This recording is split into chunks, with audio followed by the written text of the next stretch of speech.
Well, starting with the breaking update coming in from the state of Bihar, half of Bihar's voters have already voted. The stage is now set for the second and the final phase of the Bihar polling. That is on November 11. That's on Tuesday.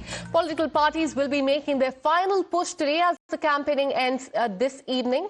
On the last day of the election campaigning in Bihar, Chirag Paswan has spoken exclusively with Times Now, exuding confidence. Union Minister has hit out at the Mahagathbandhan, claiming Rahul Gandhi and Tejasvi Yadav have used Muslims only for their votes. Have a look.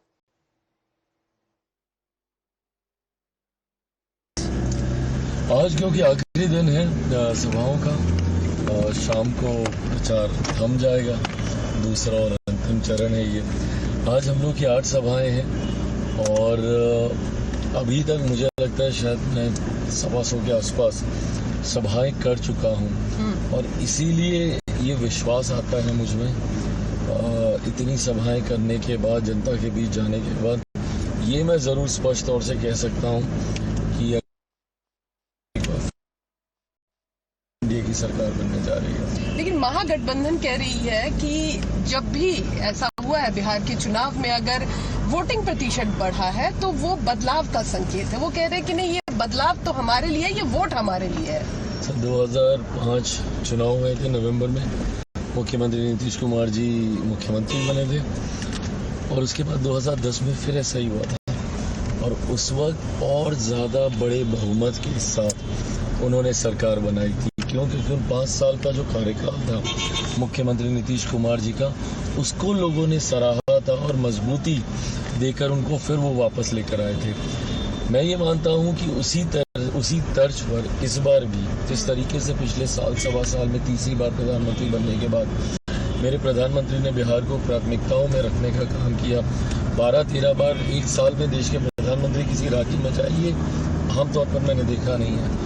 और चुनाव प्रचार में भी जिस तरीके से ही just leading it from the front, हर दूसरे दिन बिहार में रहना और जिस तरीके से वो सहजता दिखती है इस डबल इंजन की सरकार में, केंद्र और राज्य सरकार, और साल भर में जिस तरीके से विभिन्न योजनाओं का लाभ बिहार और बिहारियों को मिला है, तो मैं मानता हूं कि विश्वास बड़ा है जनता का हमारी डबल इंजन पर और इस बार का जो वोटिंग परसेंटेज है ये उसी दिशा में संकेत दे रहा है कि डबल इंजन की सरकार को मजबूती देने के लिए मत प्रतिशत बढ़ा है। तो इस चुनाव को आप किस चुनाव से जोड़ने की कोशिश कर रहे हैं? आपको लग रहा है ये 2005 जैसा है या 2010 जैसा है? 2010 जैसा मैं मानता हूँ कि 2010 जैसा है, जहाँ काम के आधार पर लोग आपको वापस चुनने का काम करें। इसलिए सवा साल में ही अगर आप देखिए, एक के बाद एक जितनी बार मेरे प्रधानमंत्री बिहार आए, लाखों करोड़ों की परियोजनाओं बिहार और बिहारियों के लिए समर्पित करके गए, ना सिर्फ शुभारंभ किया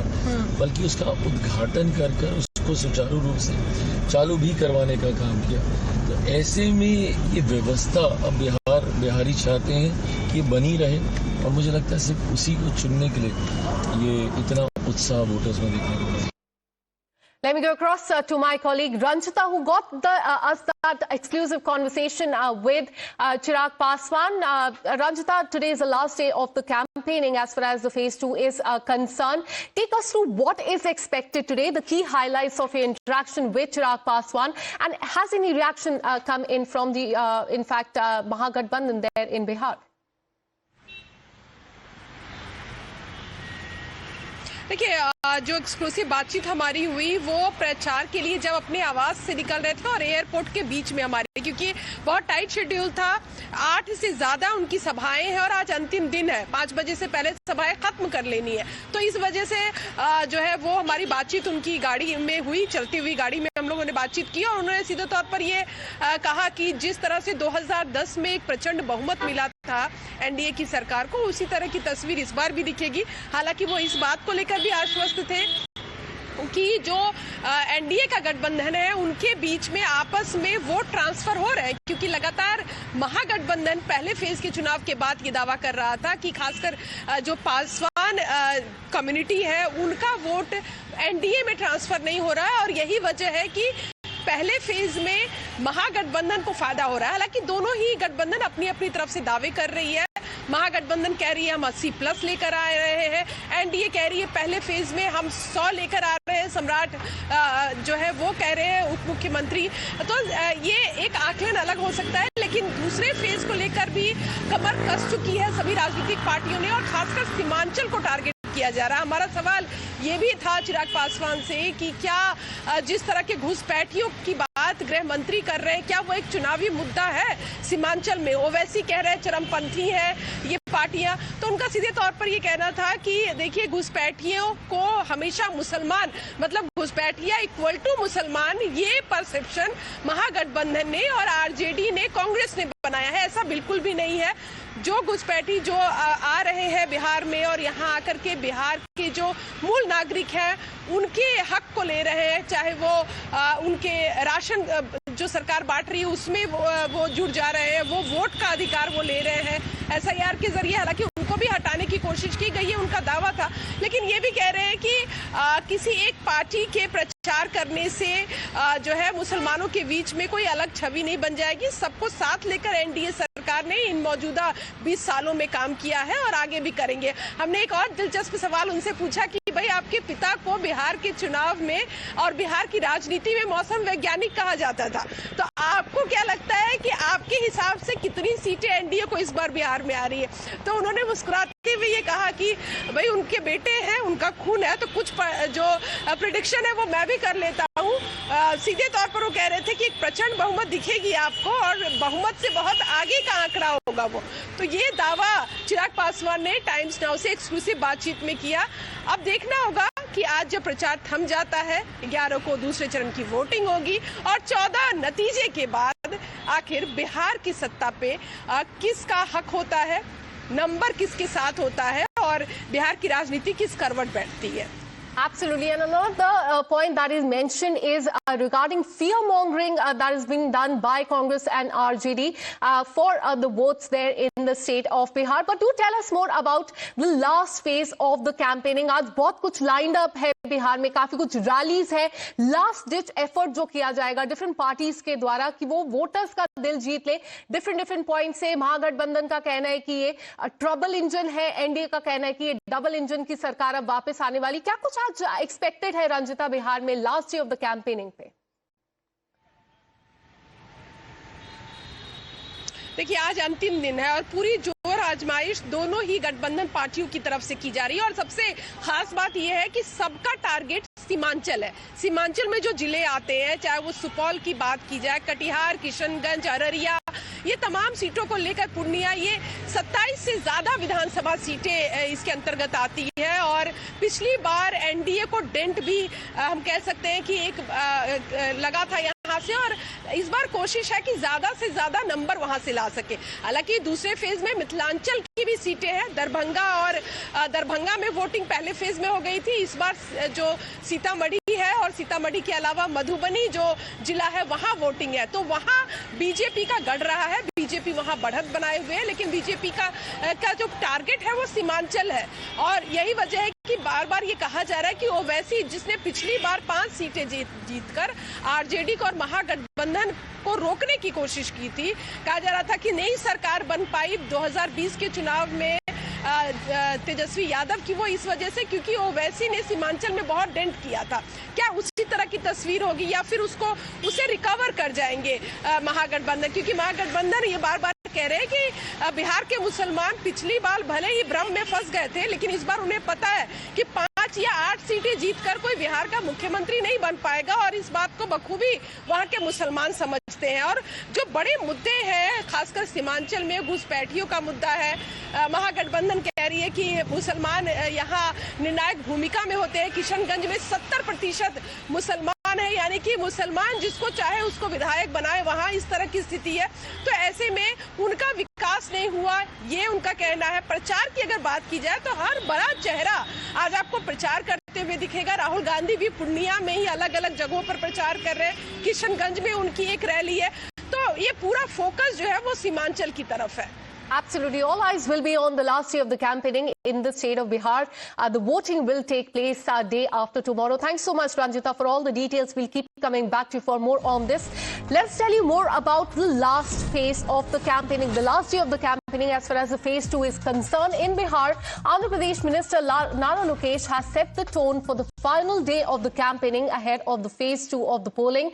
Taking his Vikas mantra from Andhra to Bihar, Lokesh called the state election a defining moment in Indian politics. Addressing a gathering there, he hailed Bihar as a land of Sita Mata, Buddha and great reformers and leaders. In a unique pitch, Lokesh spoke of Na-Ni leadership, Na for Narendra Modi and Ni for Nitish Kumar, saying that the double-engine NDA government will continue to power Bihar's growth and also the development. Have a look.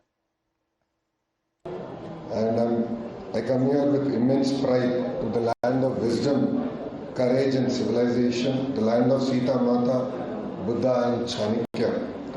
Bihar also produced great social and political leaders and reformers like Loknayak Jai Prakash Narayana ji and Kapur Thakur ji.